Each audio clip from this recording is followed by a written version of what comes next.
Vikram lander और प्रज्ञान rover को चांद की सतह पर सुला दिया गया था ताकि चांद पर जब दोबारा दिन हो तो रोवर और लैंडर पे लगे सोलर पैनल फिर से एक्टिव किए जा सके। आज जब चांद पर फिर से दिन की शुरुआत हो रही है तो रोवर और लैंडर को फिर से जगाने का प्रयास इसरो के वैज्ञानिक करने वाले हैं। इस पर क्या कुछ कहना है इसरो के वैज्ञानिकों का, सुनिए। देखिए, ये दुनिया उम्मीदों की भरोसा में रहती है, तो हम उम्मीद करते हैं इसरो के इंजीनियरों ने उतना प्रिकॉशन लिए होंगे, जितना पॉसिबल कोशिश किए होंगे कि बाहर का टेम्परेचर -130 डिग्री भी हो जाए जब चांद का जब रात होती है, तो तभी भी अंदर का टेम्परेचर अंततः -30 डिग्री सेंटीग्रेड ऐसा मेंटेन किए होंगे थर्मल मैनेजमेंट से जो भी है। अभी जो डिज़ाइन एक बात है, कभी कभी उसमें फेल्योर भी होती है, तो हमको पता नहीं, बट ये इसरो वालों ने, डिज़ाइनर ने ये सक्सेसफुली इसको अंदर का टेम्परेचर थोड़ी भी मेंटेन किए होंगे, तो मेरे ख्याल पे कोई भी इलेक्ट्रॉनिक्स ख़राब नहीं होगी। तो आज जगने का चांस है।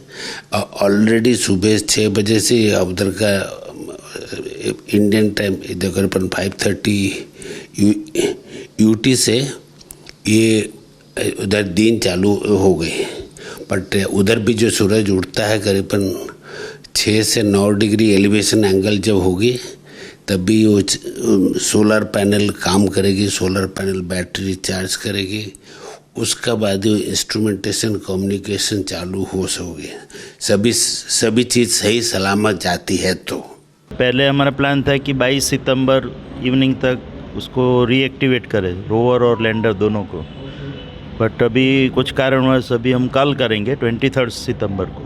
सो 23 सितंबर को फिर से लैंडर और रोवर को स्लीप मोड से बाहर निकाल के रीएक्टिवेट करने का प्लान है। सर, अब तक कितना डेटा भेजा है, कितना मीटर वहाँ पे चंद्रयान वहाँ पे मूव किया है सर? तो रोवर पहले तो हमारा प्लान था लगभग 300 से 350 मीटर घुमाने का, बट कुछ कारणवश और जो एक अर्थ स्टेशन अवेलेबल नहीं था JPL का, तो उसके कारण मूवमेंट अभी सेंचुरी हमने पार कर दिए। अराउंड 105 मीटर मूवमेंट रोवर का वहाँ पे हो चुका था पिछले, जब लास्ट टाइम 10 दिनों तक हमने रोवर को वहाँ पे चंद्र की सतह पे घुमाया था, तो काफ़ी डेटा उसमें आया है। जो लैंडर के 4 पेलोड है वो तो लैंडर तो वहीं पे खड़ा है, और उसी तरह रोवर 105 मीटर घूम के उसके जो 2 पेलोड हैं वहाँ पे उससे डेटा कलेक्ट किए हैं, तो पूरा डेटा अभी इधर आर्काइव हो चुका है और साइंटिस्ट उस पर काम कर रहे हैं। हमारा जो चंद्रयान 3 गए थे उसका जो विक्रम लैंडर और रोवर प्रज्ञान था,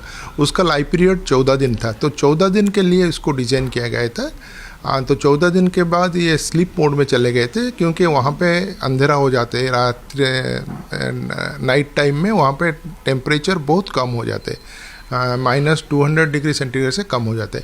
तो इससे क्या होता है कि जो हमारा पावर सप्लाई के लिए जो बैटरीज़ है वहाँ उसके अंदर जो केमिकल्स है, रसायन है, उसका जो काम करने का तरीका या प्रॉपर्टी चेंज हो जाता है, तो संभवतः बैटरी और काम नहीं करेगा। कुछ साइंटिस्ट का ये मत है, तो बैटरी काम नहीं करेगा तो कोई भी पावर जनरेशन नहीं हो पाएगा, तो कोई भी सिस्टम काम नहीं कर पाएगा।